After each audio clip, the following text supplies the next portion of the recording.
Boom! We're back, and today we're checking out guerrilla combat in Eden Prairie, Minnesota. Let's go!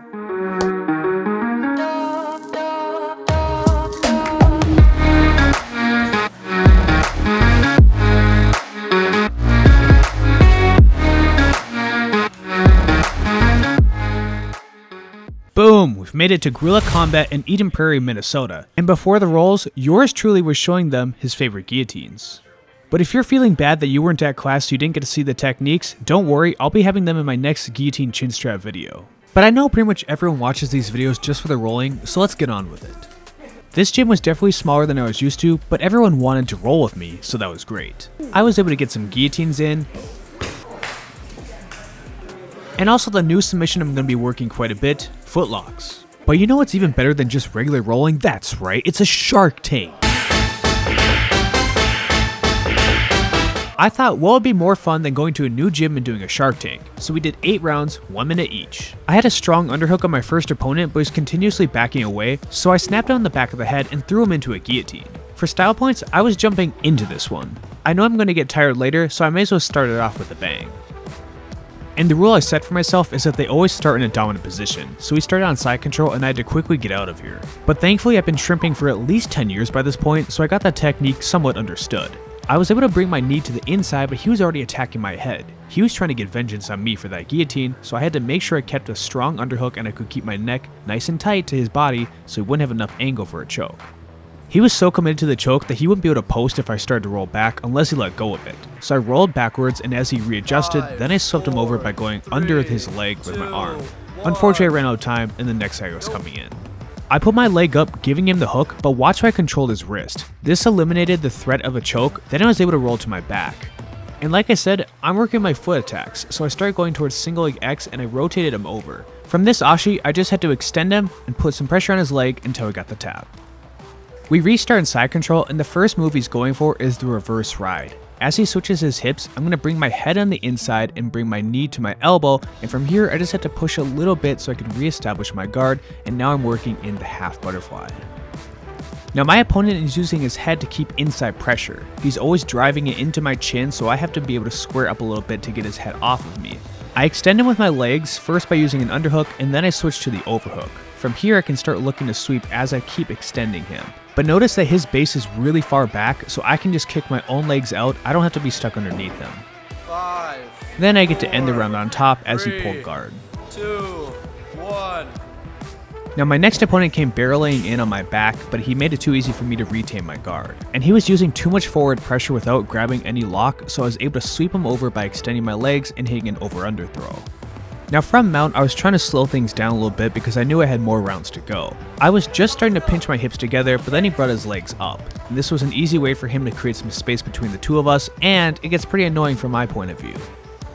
And when someone is being a pest, there's only one answer to them. You have to throw them into the guillotine. Unfortunately, I ended up kicking my own camera on the guillotine dismount, but I was still able to give him that one-handed guillotine pressure that I taught him just earlier in class to get the tap. And if you don't want me to kick your camera or to face that same guillotine power, make sure to press like on the video, it'll really help me out.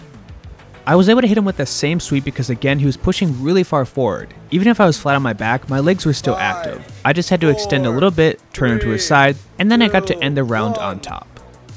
Now I admit this next round wasn't as exciting, so we're going to be skipping through some parts. He's on my back trying to push me around, but I decide I can just work to my knees instead, and then I'm going to start going on the offense, looking to wrestle. But after doing rolls right before the shark tank and then doing the shark tank, I realized wrestling probably wasn't the right option. Wrestling takes a lot more energy because both guys had to be going forward the entire time if you want something to happen. So I was happy that he decided to pull guard instead. Also, I don't end up moving too much when I'm in somebody else's guard. I want them to try and look for sweeps so it gives me openings, but he was more inclined to hang onto the overhook and the collar tie and wait for me to move around instead. This is what happens when you get two counter grapplers. Now there are a few mistakes in this next round. The first one being, don't let a 300-pound man start in side control with you flat on your back. I definitely should have made him work from either the standing or at least to try and pass my guard first. And the second one being that the cameraman forgot to watch the time. And the only thing more embarrassing than forgetting to do your one job is watching him try and hit a double end bag. But things weren't looking much better for me as I was already stuck here for more than 30 seconds. All the escapes you learn to get out of side control definitely work, but it's a lot harder when you're 30 weight classes apart from each other. My battle to get out of here was not going too well for me, and after watching this back, I was just about to hit the 1 minute mark, but I think my cameraman wanted to watch me die. Right here should have been swapped out for the next person, but instead I ended up having to tap to a lat choke. The next guy came in trying to put on that same exact pressure from side control. However, he made a big mistake because he started transitioning towards the headlock, which allowed me to easily roll out, and I worked on his back with the body lock until I could work on top of him. I definitely should have planned this better, so I would have had the heavier people go at the end. That way I would have had more energy throughout the whole entire Shark Tank instead of holding on to good positions. He was trying his best to try and frame away against me by bringing his hands on the inside, but I kept my weight coming forward into him until he made enough space that he was able to regain butterfly guard. But when he tried to stand up with me, I caught the inside of his right leg with my hand, then I turned him back down to the ground and retained my body lock I had over him to start passing into side control.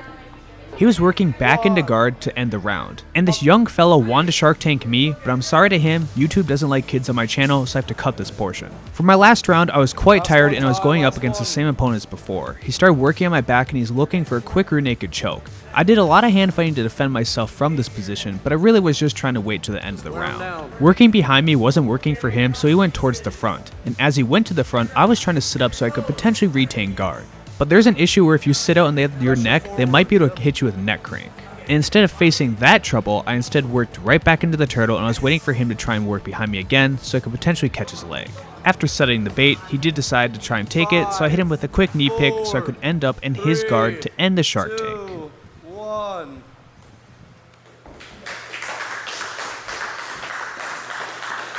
It was a tiring experience, but it was great to be able to come to Guerrilla Combat, and I'm glad they had me at the gym. If you want to get great gear like I'm wearing right there, make sure to check out my link in the description below to get gear from xmartial.com. Thanks for watching.